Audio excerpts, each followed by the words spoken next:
E como é tradição, quem abriu os debates, que nem o Eliseu falou, foi o presidente Lula e o Fabrício Knight, que também acompanhou essa cobertura desde cedo. Fabrício, boa tarde, amigo. Seja bem-vindo aqui com a gente em tempo real na tela da Jovem Pan.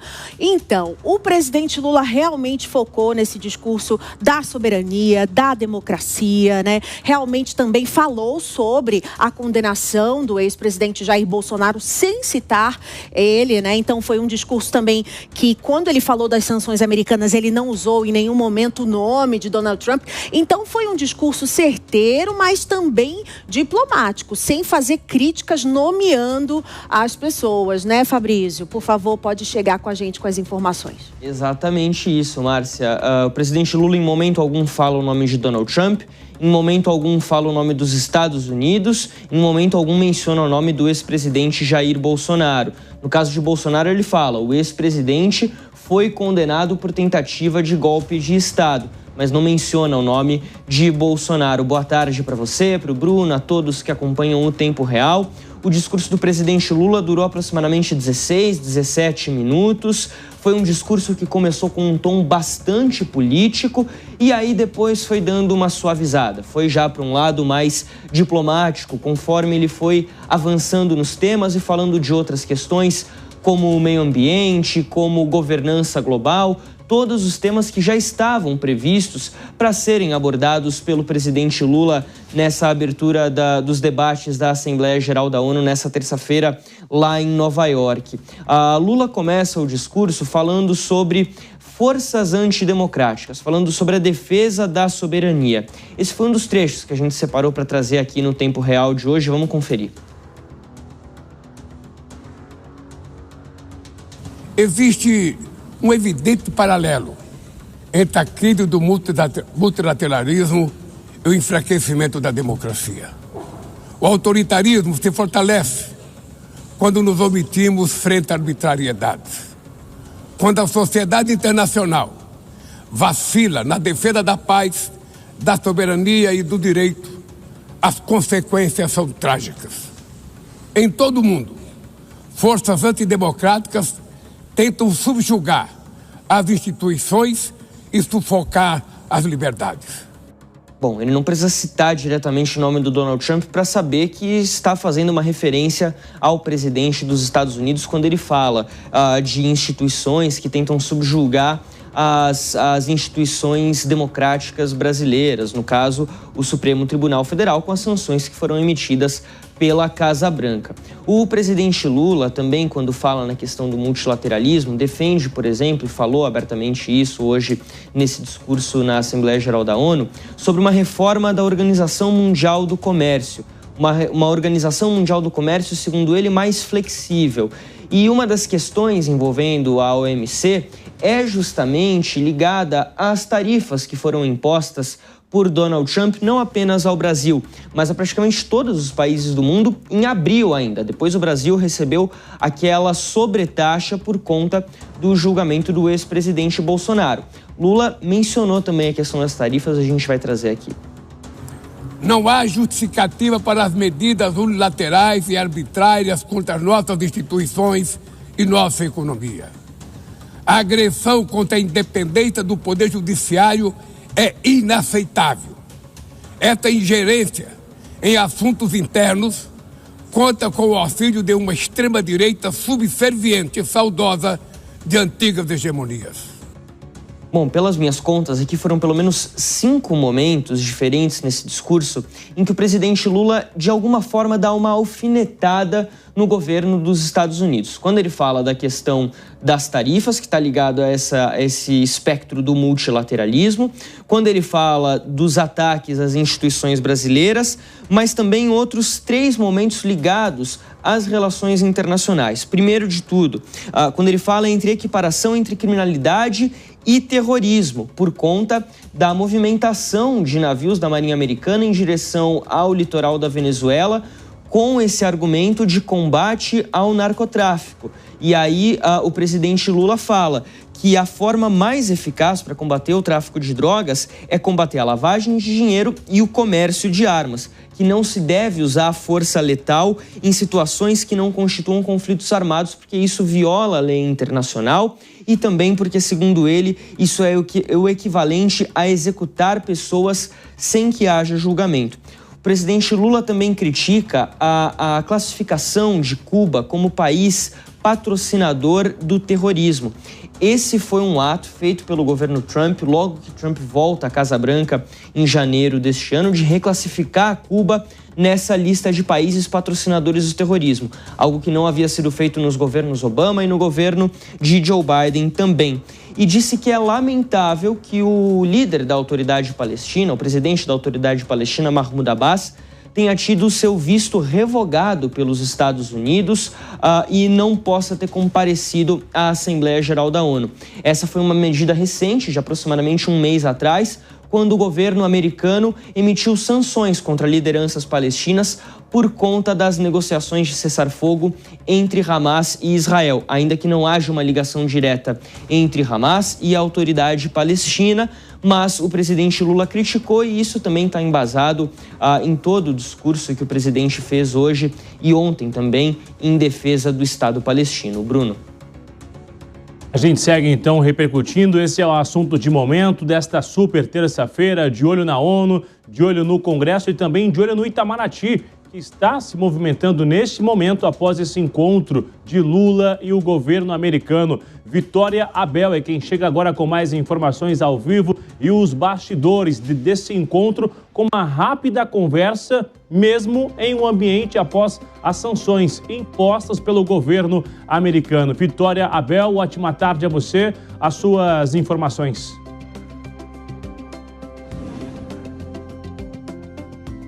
A gente segue aqui ao vivo, repercutindo os principais assuntos e a informação de momento é que o Itamaraty está, inclusive, neste momento, articulando se o governo americano está a fim de conversar, que esse encontro aconteça ainda hoje, lá mesmo em Nova York. Se for na semana que vem, esse encontro será uma chamada. Lula não iria, então, até os Estados Unidos e nem mesmo esse encontro aconteceria em uma outra região. Márcia Dantas, a diplomacia, nesse momento, então, sobre uma forte articulação para conseguir armar esse encontro ainda nesta terça-feira. Que bom, né, Bruno? Pelo menos vai acontecer, pelo que tudo indica, né? Demorou, mas veio.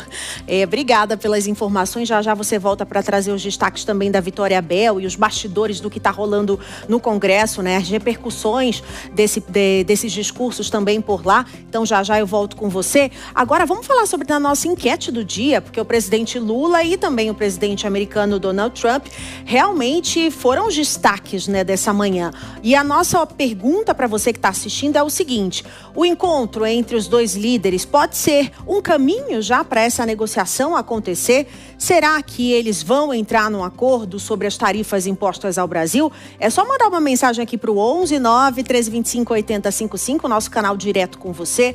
Manda também uma mensagem no Instagram, no X, no TikTok, no YouTube. A gente está pronto para te receber. Já eu vou ler várias mensagens que estão chegando, tá bom? Agora, 2h23, vamos abrir também para os nossos comentaristas. Hoje nós temos João Belucci e Diego Tavares. Bem-vindos, boa tarde. Vou começar a análise de hoje com o João. João, você acha que, segundo o Eliseu, né, disse ali que os bastidores foram Lula saindo do palco, Trump chegando? Um diz que Trump que foi até Lula, outros dizem que, na verdade, os dois se cruzaram e um parou para falar com o outro. O que interessa é que parece que a bandeirinha da paz começou, né, a surgir no meio desse entrave aí que já estava durando bastante tempo, né, João? Pois é, boa tarde, Márcia, boa tarde, Bruno, Diego Tavares também, o Fabrício, toda a equipe. Então, realmente me pareceu, o Trump trouxe esse aspecto bastante inusitado ali no momento, que ele teria encontrado com o Lula nos bastidores. Até no momento, a gente acompanhando, ficou na dúvida se esse encontro realmente teria ocorrido, porque o Trump mencionou que se atrasou por conta de um problema em escada rolante. Pelas imagens, a gente vê que ele teve um problema mesmo. Ele lembrou um histórico do prédio, onde ele mesmo, com a sua construtora à época, teria se oferecido para a construção do prédio da ONU de uma forma diferente, trouxe até esse evento. Mas o importante é que o Trump mencionou que direcionou ao Lula a fala para eles se encontrarem na próxima semana e apaziguarem as questões. E está bem claro que no discurso do Trump, ainda que ele tenha falado bastante rápido sobre o tema, ele mencionou a questão do que ele alega serem violações aos direitos fundamentais e de expressão de cidadãos americanos. Muitos jornalistas, enfim, opinadores, que ele colocou que teriam sofrido violações nos seus direitos de liberdade de expressão por parte do governo brasileiro. Aí o Lula inicialmente fez essa fala, começou bastante ríspido o discurso nesse sentido, contra as sanções, apesar de não mencionar os Estados Unidos, e na sequência o Trump teria perdido esse trecho, e já se especula que ele não teria respondido tão fortemente porque teria perdido esse momento e, de fato, ele se atrasou. O que não está bem claro é quando vai ser esse encontro, porque demanda uma agenda oficial de ambos. Em teoria, o Lula que deveria se deslocar aos Estados Unidos. Em declarações recentes, o Lula disse que não ligou para o Trump, foi até confrontado por jornalistas. Ele falou não chegou a sequer tentar esse contato, mas agora o Trump deixou a bola quicando para o Lula. Eu joguei para você, a gente tem que se encontrar para negociar esse tema. E certamente, ao ocorrer esse encontro, o Trump vai deixar bem claro o que ele deixou claro no discurso de hoje, apesar de ter sido de forma bastante rápida, de que as sanções, o tarifaço, enfim, e as sanções para ministros do Supremo Tribunal Federal e outras autoridades se devem pela questão política judicial do Brasil. O Diego Tavares também para essa análise. Diego, você analisa que o presidente Lula saiu mais forte de tudo isso? O discurso dele realmente de soberania causou algum impacto? Ou Donald Trump é que, na verdade, foi muito esperto? Lula achando que ele ia bater forte, ele foi lá, acalmou os ânimos e colocou o protagonismo todo em cima dele, né? Ele realmente é um comunicador e um negociador nato. E eu ainda tenho uma segunda pergunta para os dois, depois o João também pode complementar. Como que isso cai perante a direita aqui do Brasil, que se diz uma aliada de Donald Trump? Eduardo Bolsonaro já se posicionou, já a gente vai falar sobre isso também, Diego.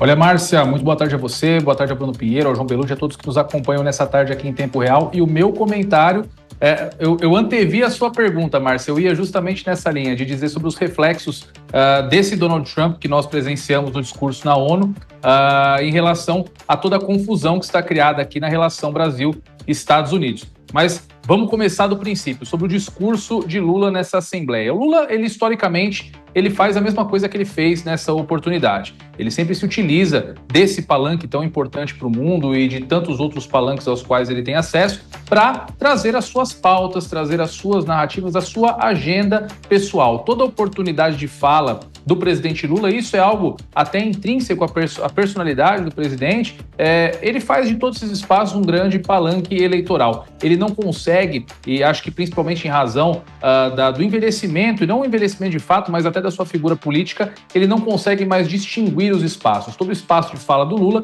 parece ser um palanque eleitoral onde ele tem que ali cravar as suas narrativas. Se isso é bom ou ruim, essa avaliação fica para a nossa audiência. A respeito da estratégia de Donald Trump.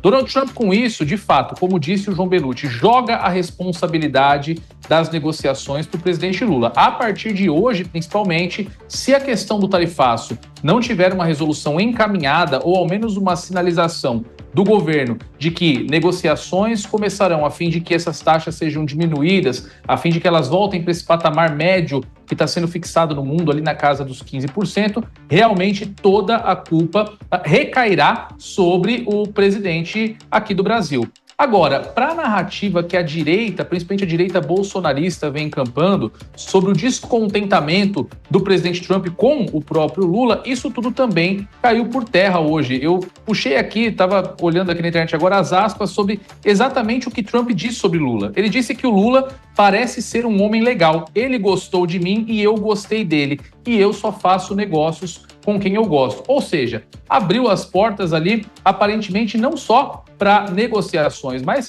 disse claramente que gostou da figura, da personalidade do presidente brasileiro. Então, toda essa narrativa de que Trump seria um aliado fiel de Jair Bolsonaro, de que teria Bolsonaro como um ponto nuclear de seu descontentamento com o Brasil, hoje também já passa a ser uma questão um pouco mais relativa. O que se robustece também, porque a promessa de que os ministros que votaram com o ministro Alexandre de Moraes na condenação de Bolsonaro, seriam também sancionados pela Lei Magnitsky, não se concretizou. Então, Lula está num bom momento, mas agora também com a grande responsabilidade de resolver o tarifaço.